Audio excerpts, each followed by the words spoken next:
Hi viewers, welcome to our channel. ప్రస్తుతం మనతో పాటు దాము బాలాజీ గారు సీనియర్ జర్నలిస్ట్ ఉన్నారు. వారితో ఒకసారి మాట్లాడదాం. సార్ నమస్కారం. నమస్తే. సార్, పోసాని కృష్ణమురళి గారు పూర్తిగా రాజకీయాల నుంచి తప్పుకుంటున్నట్టుగా నిన్న ప్రెస్ మీట్ పెట్టి మరి అనౌన్స్ చేసేసారు. సో మరి ఎందుకు ఈ నిర్ణయం ఆయన తీసుకున్నారా? ఆయన ఏమైనా భయపడుతున్నారా? ఎందుకంటే వైసీపీకి ఆయన అప్పుడు ఫుల్ సపోర్ట్ చేసేసి టీడీపీ జనసేన పైన తీవ్రస్థాయిలో విమర్శలు చేశారు. మరి ఇప్పుడు కూటమి గవర్నమెంట్ ఉంది, ఈయన పైన ఏమన్నా కక్షపూరిత చర్యలు తీసుకుంటుందేమో అన్న భయంతోనే ఈ నిర్ణయం తీసుకున్నారా? అసలు ఆయన ఏం చెప్తున్నారు? నిన్న పోసాని ప్రెస్ మీట్ పెట్టి నేను రాజకీయాల నుంచి విరమించుకుంటున్నాను, ఇంకా రాజకీయాల జోలికి వెళ్ళను, రాజకీయంగా అసలు నా కామెంట్లు ఎక్కడా చేయను, కేవలం నా కుటుంబానికే నేను పరిమితం అయిపోతాను, పబ్లిక్ లైఫ్లకి రాను అని అనౌన్స్ చేశాడు. అప్పుడు విలేకరులు కూడా ఇదే అడిగారు, నీ మీద కేసులు పెడుతున్నాయి, అరెస్ట్ చేస్తారని భయపడి ఈ నిర్ణయం తీసుకున్నాం అంటే కేసులకు భయపడి కాదు. 16 ఏళ్ళ నుంచి 70 ఏళ్ళ వరకు ముసలోళ్ళ వరకు నన్ను బీభత్సంగా బూతులు తిడుతున్నారు, ట్రోలింగ్ చేస్తున్నారు. ఇది నాకు అవసరమా అనిపించింది. ఎందుకంటే నేను ఏ రాజకీయ పార్టీలో సభ్యత్వం లేదు. నాకు చాలామంది అనుకుంటారు నేను వైసీపీ మెంబర్ అని. వైసీపీలో కూడా సభ్యత్వం లేదు. నేను అంతకుముందు ప్రజారాజ్యంలో ఉన్నాను. తర్వాత నేను ఏ రాజకీయ పార్టీలో మెంబర్షిప్ లేదు. నేనేంటంటే నాకు నచ్చినట్టుగా మాట్లాడడం నాకు అలవాటు. నేను 1983 నుంచి కూడా మాట్లాడుతున్నాను. నేను విద్యార్థి రాజకీయాల్లో పనిచేశాను యూనివర్సిటీలో, నాగార్జున యూనివర్సిటీలో. అప్పటి నుంచి కూడా నేను పబ్లిక్ లైఫ్తో టచ్లో ఉన్నాను. తర్వాత ప్రజారాజ్యం పార్టీ తరపున పోటీ చేశాను.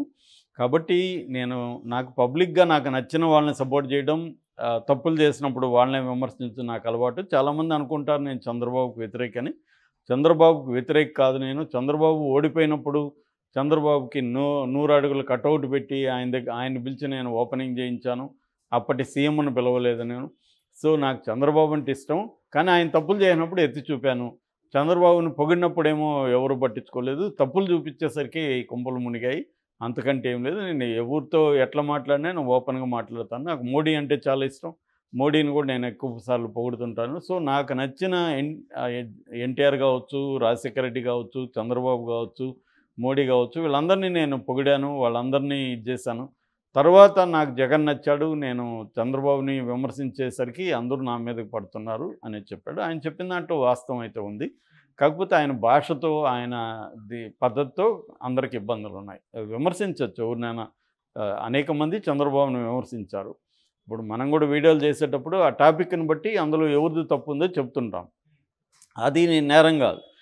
అది నిజానికి అవసరం కూడా సమాజానికి. ఎందుకంటే ఒక తప్పు జరుగుతున్నప్పుడు అది ఎలా తప్పు, ఎందుకు తప్పు అని ఎత్తి చూపించడం అనేది డెమోక్రసీలో అవసరం. ప్రభుత్వాలకి వ్యతిరేకంగా, ప్రభుత్వం తీసుకునే ప్రజా నిర్ణయాలకు వ్యతిరేకంగా ఖచ్చితంగా సమాజంలో యాక్టివ్గా ఉన్నవాళ్ళు, చురుగ్గా ఉన్నవాళ్ళు, మేధావులు, ప్రజాస్వామికవాదులు మాట్లాడాల్సిన అవసరం ఉంది. లేకపోతే ప్రభుత్వాలు కూడా వాటికి అకౌంటబిలిటీ అనేది ఉండదు. ఎవరు ప్రశ్నించేవాళ్ళు లేకపోతే ప్రభుత్వాలకు ఉన్నాయి. నిజానికి ఆ పని మీడియా ప్రధానంగా చేయాలి. కాకపోతే ఇవాళ మీడియా అంతా కూడా పొలిటికల్ పార్టీలకి తోకలుగా మారిపోయింది మీడియా. ఏదో ఒక పొలిటికల్ పార్టీకి. ఎందుకంటే బిజినెస్ పీపుల్ ఎంటర్ అయిపోయి ఆ బిజినెస్లు కొంత పార్టీల వైపు ఉంటూ వాళ్ళు ఇండియాలో ఉండే మీడియా అంతా అన్నిటినీ వాళ్ళు గుప్పెట్లో పెట్టుకున్నారు. ప్రధానంగా మీడియా మనకి అదానీ, అంబానీ చేతుల్లో ఉంది నేషనల్ వైడ్గా.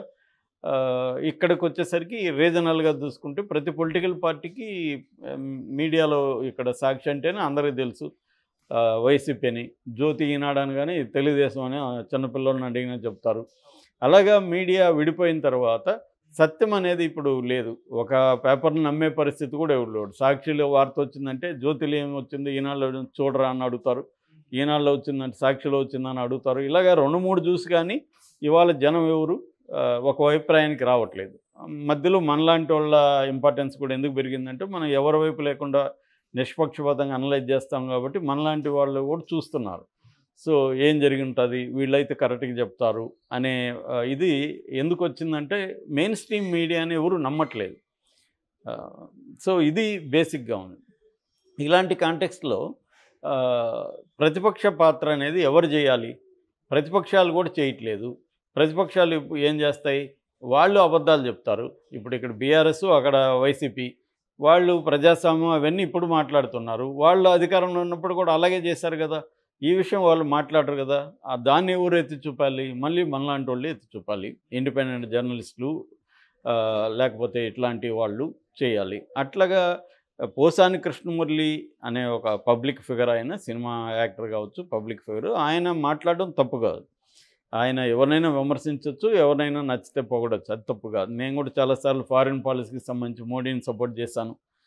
కొన్ని విషయాల్లో ఎకనామిక్ దీంట్లో కూడా మోడీ బెటర్ గవర్నెన్స్ ఉందని చెప్పాను. అట్లాగే మోడీని విమర్శించేటప్పుడు మనం విమర్శిస్తాం. ఎవరు భజన చేయడానికి మనం లేవు. అట్లాగా పోసానిది ఏమన్నట్టు అట్లా లేడు పోసాని. ఇప్పుడు మనం చెప్పినట్టుగా పోసాని లేడు. పోసాని ఎలాగ ఉన్నాడు, క్లియర్గా జగన్ భజన, చంద్రబాబు వ్యతిరేకత, పవన్ కళ్యాణ్ వ్యతిరేకత గుడ్డిగా కనబడుతుంది. నువ్వు జగన్ని కూడా విమర్శించాలిగా. జగన్ చేసే తప్పులను కూడా ఓపెన్గా విమర్శిస్తే పోసానికి క్రెడిబిలిటీ ఉంటుంది. పోసాని ఏం చేస్తున్నాడు, కంప్లీట్గా జగన్ని సపోర్ట్ చేయడం, కంప్లీట్గా వీళ్ళని వ్యతిరేకించడం. చంద్రబాబుని పొగిడే చోట పొగడాలి, జగన్ని తిట్టే చోట తిట్టాలి. అప్పుడు కదా నువ్వు బ్యాలెన్స్గా ఉన్నట్టు. ఎవరైనా కూడా ఒక వ్యక్తి 100% కరెక్ట్ అని ఎవరన్నా చెప్తుంటే అతను అబద్ధాలు చెప్తున్నట్టు, ఆ వ్యక్తితో కుమ్మక్కైనట్టు. ఎందుకంటే ఎవరు కూడా 100% అన్ని విషయాల్లో కరెక్ట్గా ఉండరు, ఉండలేరు. నేనున్నా ఎవరున్నా అధికారంలో 100% మనం కరెక్ట్గా ఉండలేము. ఎందుకంటే మోడీ అంటే మోడీకి కూడా కంప్లీట్ ఫ్రీడమ్ ఏమి ఉండదు. మోడీని కంట్రోల్ చేసే అనేక జాతీయ అంతర్జాతీయ శక్తులు ఉంటాయి. ప్రధానమంత్రి అయినంత మాత్రాన ఆయన కంప్లీట్గా తను అనుకున్నదే చేయగలడా, చేయలేడు. కాబట్టి ఫర్ ఎగ్జాంపుల్ అదానీ విషయమే ఇందాక చెప్పుకున్నాం. అదానీ కంట్రోల్లో మోడీ ఉంటాడు. ఎందుకంటే అదానీ ఫండింగ్ అంతా అదానీ ఇస్తాడు. అదానీ ఇచ్చినప్పుడు అదానికి వ్యతిరేకమైన నిర్ణయాలు మోడీ తీసుకోగలడా, తీసుకోలేడు. ఎవరైనా తీసుకోలేడు. ఎందుకంటే డెమోక్రటిక్ సెటప్లో డబ్బులు అనేది ఇంపార్టెంటు. డబ్బులు ఎవరికి ఇస్తారు అనేది ఆ మధ్య ఒక ఫ్రెండ్ చెప్పాడు. ఢిల్లీలో ఒక కమ్యూనిస్ట్ పార్టీకి సంబంధించిన ఎంపీ ఇంటికి వెళ్ళాడంట మా ఫ్రెండు. వెళ్తే ఆ ఎంపీ బయటకు వచ్చి మాటి మాటికి చూస్తున్నాడంట. ఎందుకు సార్ అలా మాటి మాటికి టెన్షన్ పడి చూస్తున్నారంటే, ఒక బిజినెస్ మ్యాన్ డబ్బులు తీసుకొని వస్తాడు, అతను మనం లేమనుకొని వెళ్ళిపోతాడేమో అని అన్నంట. ఎందుకు వస్తున్నాడు, డబ్బులు మీకు ఎందుకు ఇస్తాడంటే, పార్లమెంట్లో ప్రశ్న అడిగేదానికి బిజినెస్ మ్యాన్ డబ్బులు ఇస్తాడు మనకి. మనం కానీ లేదనుకో వేరే ఎంపీ దగ్గరికి వెళ్ళిపోతాడు, మనకి డబ్బులు రావన్నంట. కమ్యూనిస్ట్ పార్టీలో ఉండే ఎంపీ. ఇది ఎంపీల పరిస్థితి. సో అంటే బిజినెస్ మ్యాన్లు వాళ్ళకి కావాల్సిన ప్రశ్నలు అడగడానికి, చర్చ పెట్టడానికి ఎంపీలకి డబ్బులు ఇస్తున్నారని ఇప్పటి నుంచో ఆరోపణలు ఉన్నాయి. ఇది మా ఫ్రెండ్ చూసి చెప్పిన ప్రత్యక్ష అంశం. ఇలాగ కరప్షన్ అనేది అన్ని వైపులు ఉంది. దీన్ని ప్రశ్నించాల్సిన అవసరం ఖచ్చితంగా ఉంది. అట్ ద సేమ్ టైం కరప్షన్ని అనలైజ్ చేయాల్సిన అవసరం కూడా ఉంది. అంటే కరప్షన్ ఎందుకు ఉంది, దీనివల్ల మంచి చెడులు ఏంటో కూడా చెప్పాల్సిన అవసరం ఉంది. ఆ యాంగిల్లో తీసుకున్నప్పుడు పోసాని కృష్ణమురళి ఒక ప్రజల తరపున ఒకరితో తీసుకొని మాట్లాడినట్టుగా లేదు. ఒక పార్టీలో జాయిన్ అయితే పార్టీ మెంబర్ల కంటే ఎక్కువగా ఈయన రియాక్ట్ అయ్యేవాడు కదా. వైసీపీ మెంబర్లు పార్టీ సభ్యుల కంటే నేను ఎక్కువ రియాక్ట్ అయ్యి, ఇవాళ నేను సభ్యుడు కాదంటే ఎవరు నమ్ముతాను? నువ్వు సభ్యుడే కాదనే టెక్నికల్ అంశం. నువ్వు వైసీపీ మెంబర్ కంటే ఎక్కువగా మాట్లాడి చాలా ఘోరంగా పర్సనల్గా అంతా పవన్ కళ్యాణ్ని, చంద్రబాబుని అటాక్ చేయడం అనేది జరిగింది. అందుకని ఇప్పుడు ఆయన మీద దాదాపు 50 కేసులు పెట్టారంటున్నారు. బాపట్లలో, పుత్తూరులో, చిత్తూరులో, తిరుపతిలో, తూర్పుగోదావరి జిల్లా, రకరకాలుగా మొత్తం స్టేట్ అంతా కలిపి ఆయన మీద 50 కేసులు ఎంతో పెట్టారు. దాని తర్వాత ఆయన అరెస్ట్ అవ్వబోతున్నాడు ఈరోజు రేపు అని కూడా ఇది చేశారు. దానికని మేబీ ఆయన అస్త్ర సన్యాసం చేశాను, బాబు నేను రాజకీయాలను వదులుకుంటున్నాను అంటే ఒక రకంగా సారీ చెప్తున్నట్టు. సారీ డైరెక్ట్గా చెప్పలేదు. అదే శ్రీరెడ్డి కూడా అదే చెప్పింది. ఆమె అయితే డైరెక్ట్గా సారీ చెప్పింది. ఎందుకంటే వీళ్ళందరూ ఖచ్చితంగా కేసులకు భయపడే. ఎందుకంటే వీళ్ళకి శిక్షలు పడతాయని వాళ్ళకు కూడా నమ్మకం ఏమి ఉండదు. తెలుగుదేశానికి కూడా వీళ్ళ మీద శిక్షలు పడతాయని ఏం లేదు. కానీ ప్రాసెస్ ఇస్ ద పనిష్మెంట్. 50 కేసుల్లో పెడితే 50 కేసులు తిరగాల. 50 పోలీసులు పిలుస్తారు. వీళ్ళని పిలిచినప్పుడు వాళ్ళు అక్కడ హ్యూమిలేట్ చేస్తారు, కూర్చోబెడతారు. పోలీస్ కూర్చోవే పక్కన అని ఇట్లా మాట్లాడతారు, లాంగ్వేజ్ మాట్లాడతారు. ఆ హ్యూమిలేషన్ భరించాలా? లేదు కొట్టినా కూడా కొడతారు. ఇప్పుడు ఆరోపిస్తున్నారు పోలీసులు కొట్టరనేది అయితే నేనైతే నమ్మను. ఖచ్చితంగా కొడతారు వాళ్ళు. కొట్టి కూడా ఇబ్బంది పెట్టచ్చు. రఘురామకృష్ణరాజునే కొట్టారంటే ఈయన పోసాని మురళి కృష్ణమురళిని కొట్టరా? ఆల్రెడీ ఆర్జీవీనే నన్ను కొడతారని భయపడుతూ కోర్టుకు వెళ్తున్నాడు. కాబట్టి కొట్టరు అనేది గ్యారంటీ లేదు. సో కొట్టచ్చు, వేధించవచ్చు, దీనంతా భరించాలి కదా. ఒక్కొక్క కేసులు 10 రోజులు జైల్లో ఉన్న 50 కేసులు ఇన్ని రోజులు జైల్లో ఉండాల్సి వస్తుంది. సో జైలుకి పోతే అక్కడ మళ్ళీ వాళ్ళ గవర్నమెంట్ ఉంటుంది కాబట్టి అక్కడే ఇబ్బందులు పెట్టచ్చు, జైల్లో ఖైదీలు కొట్టచ్చు, ఇవన్నీ ఉంటాయి కదా. సో అందుకని ఎందుకు వచ్చిన గొడవ, ఈ 5 ఏళ్ళు మనల్ని వేధిస్తారు వీళ్ళు, చేతులు ఎత్తేస్తే మళ్ళీ 5 ఏళ్ల తర్వాత చూద్దాం అని పోసాని కృష్ణమురళి అనుకొని ఉండొచ్చు. అంత తప్ప ఆయన ఈ ట్రోలింగ్స్ భయపడ్డాడని నేను అనుకోవట్లేదు. ట్రోలింగ్స్ ఎప్పటినుంచో ఉన్నాయి, ఆయన కొత్తగా వచ్చింది కాదు. కాబట్టి ఆయన ఖచ్చితంగా కేసులకు భయపడే చేశాడు. భయపడడం తప్పు కూడా ఏం కాదు. ఖచ్చితంగా మనుషులకు భయం ఉంటుంది. కాకపోతే ఈ భయం విమర్శించేటప్పుడు కూడా ఉండాలి. మనం మాట్లాడే నోటిదోలు ఉన్నప్పుడు కూడా ఆ భయం అనేది ఉండాలి. నిజానికి భయం కాదు, విజ్ఞత ఉండాలి. అంటే మనం ఎవరినైనా వ్యక్తిగతంగా ఎందుకు మాట్లాడాలి? ఇప్పుడు పవన్ కళ్యాణ్ చేసే ఒక పని నచ్చకపోతే ఆ పని నచ్చలేదని చెప్పాలి. ఒక పని నచ్చితే నేను ఇప్పుడు ఫర్ ఎగ్జాంపుల్ కుంకి ఏనుగుల్ని తీసుకొచ్చాడు, బ్రహ్మాండమైన పని చేశాడు పవన్ కళ్యాణ్ అని చెప్పాను. సో ఆ కాంటెక్స్లో పవన్ కళ్యాణ్ చేసే ప్రతిదాన్ని వ్యతిరేకించడం అనేది కరెక్ట్ కాదు. అట్లాగే చంద్రబాబు చేసే ప్రతిదాన్ని వ్యతిరేకించాల్సిన అవసరం లేదు. చంద్రబాబు గతంలో బ్రహ్మాండమైన అభివృద్ధికి సంబంధించిన అనేక కార్యక్రమాలు చేశాడు. ఆయన గవర్నెన్స్ని ఒక స్టాండర్డ్కి తీసుకొచ్చాడు. అనేక కార్యక్రమాలు చేశారు వాళ్ళు.